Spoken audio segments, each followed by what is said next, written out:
L'invité de MC Première. Il est 6h49 à l'île des Pins. Il y a du nickel dans l'eau du robinet. L'alerte avait déjà été donnée au mois de novembre dernier par l'association EPLP. Mais cette fois, c'est le gouvernement qui demande aux habitants et aux touristes de ne plus boire de l'eau du réseau sur la zone de Couteau. La pollution de l'eau à Cougnier. On en parle avec notre invité, interrogé par Thierry Belmont. Bonjour Charlotte Duvat. Bonjour. Vous faites partie du bureau santé et environnement de la DAS. Vous êtes en charge des eaux de consommation. Est-ce que l'on doit s'inquiéter ? On doit s'inquiéter, pas tout de suite. En fait, les risques peuvent apparaître à long terme.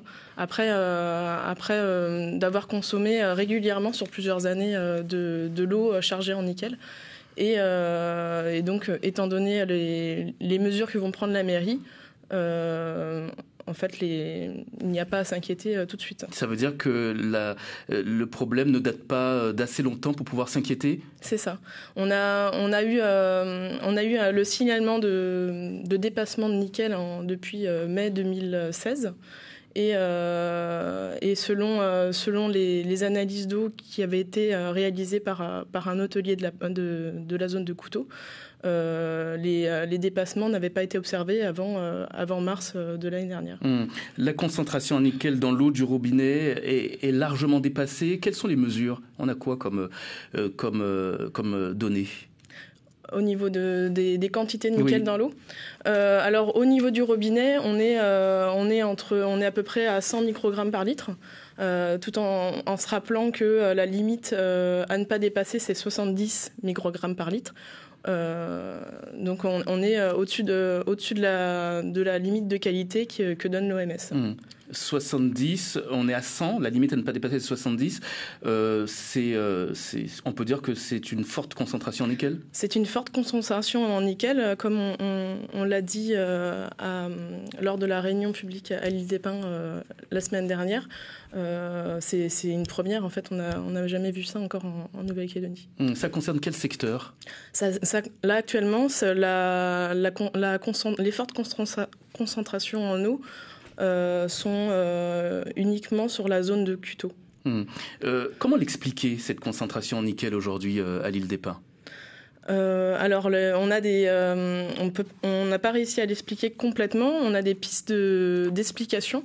Les pistes d'explication, c'est la présence de feu qui aurait détruit le couvert végétal et augmenté l'érosion du sol. Et donc charger les eaux de ruissellement en nickel. Ça, ce sont juste des pistes, mais il peut y avoir d'autres explications, c'est ce que vous voulez nous dire ? Oui, il peut y avoir d'autres explications. C'est la seule qu'on a mis en avant qui était plausible. En Nouvelle-Calédonie, le nickel est présent dans le sous-sol aujourd'hui. Est-ce qu'il y a un risque pour d'autres communes ? Il peut y avoir un risque. Il faut d'ailleurs avoir une vigilance particulière maintenant suite à la présence de feu en amont d'un captage d'eau potable. Nous sommes des consommateurs particulièrement exposés. En Nouvelle-Calédonie ? Oui. On peut l'être parce que le nickel est présent partout en Nouvelle-Calédonie. Il est présent sur les zones de péridotite notamment, qui je ne sais pas à quel pourcentage il est en Nouvelle-Calédonie, mais est très présent en Nouvelle-Calédonie. Pour l'instant, en fait, ce problème-là a été repéré uniquement sur l'île des Pins. Et les consommateurs de l'île des Pins sont particulièrement exposés ? Oui, sur cette zone-là. Un captage uniquement est impacté. En fait, il y a deux captages qui sont impactés, mais l'un d'entre eux est fermé depuis avant les prélèvements d'eau qui avaient été réalisés l'année dernière. Donc il y a uniquement un captage qui est impacté sur l'île.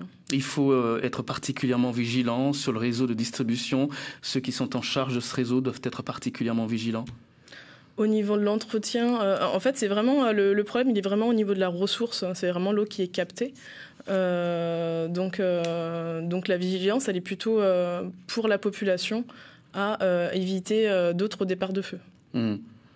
Ce qui caractérise l'île des Pins, toutefois, c'est la rareté en eau. Là, on est d'accord. Comment expliquer d'ailleurs cette rareté en eau à l'île des Pins aujourd'hui ? Ça, je ne saurais pas l'expliquer. Par contre, ce qu'il faut retenir, c'est que à l'heure actuelle, il n'est pas possible de fermer ce captage qui est problématique, parce que l'eau ne serait pas, les quantités d'eau qui sont produites par les captages d'eau potable sur l'île des Pins ne suffiraient pas à suffire à toute la population.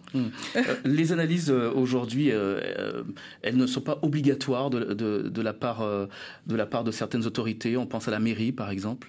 Alors non, il n'y a aucune obligation à faire des analyses.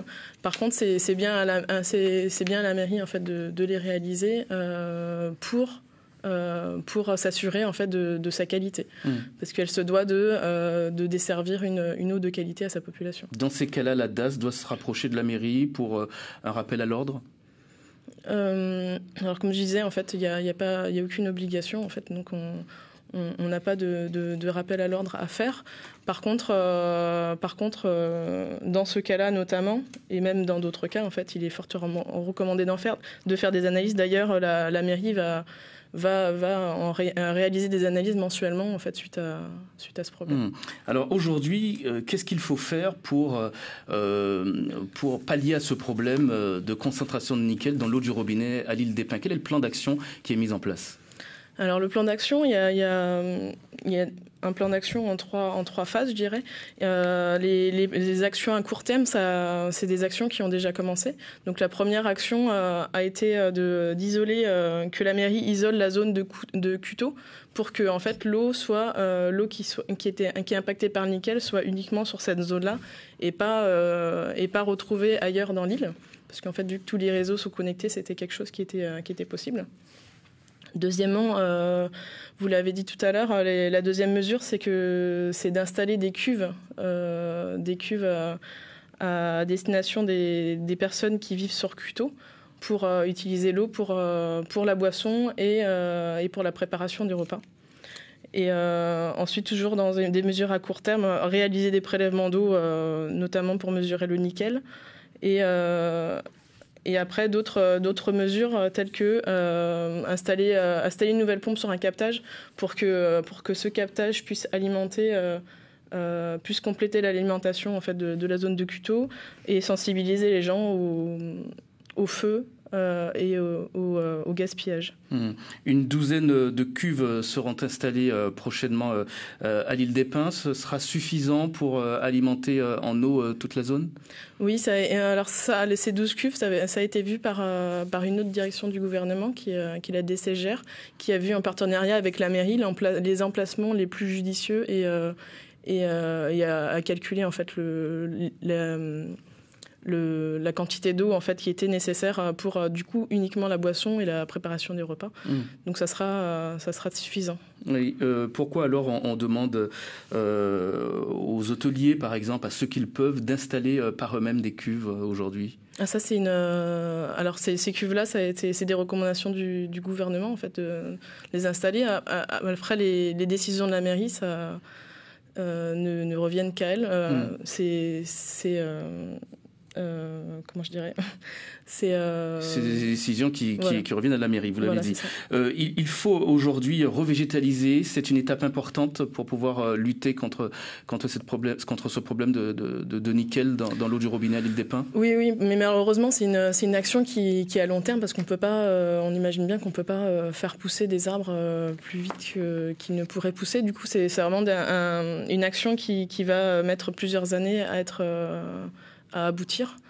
Donc il faut la commencer dès maintenant, mais par contre on ne pourra pas avoir les résultats avant plusieurs années. Donc on le répète, l'eau du robinet, il ne faut pas la boire. En revanche, il est toujours possible de l'utiliser à des fins domestiques. Tout à fait, on peut se doucher, on peut arroser ses plantes, on peut l'utiliser pour ses toilettes. Justement, c'est pour ça qu'il a été décidé de ne pas couper l'eau du réseau. Et ce problème va durer combien de temps encore? On peut donner un laps de temps? Alors, pour installer cette nouvelle pompe, c'est d'un délai de 6 mois, un délai minimum de 6 mois. Et après, quand elle sera installée, en fait, il faut voir si elle suffit à l'alimentation de Cuteau. Et dans ce cas-là, si elle ne suffit pas, en fait, les autres mesures, il faut espérer que les autres mesures puissent pallier en fait au problème. Donc au moins 6 mois, les habitants devront donc patienter pour pouvoir consommer à nouveau l'eau du robinet. Charlotte Duvat du bureau Santé et Environnement en charge des eaux de consommation. Merci, on se retrouve tout à l'heure à 7h10.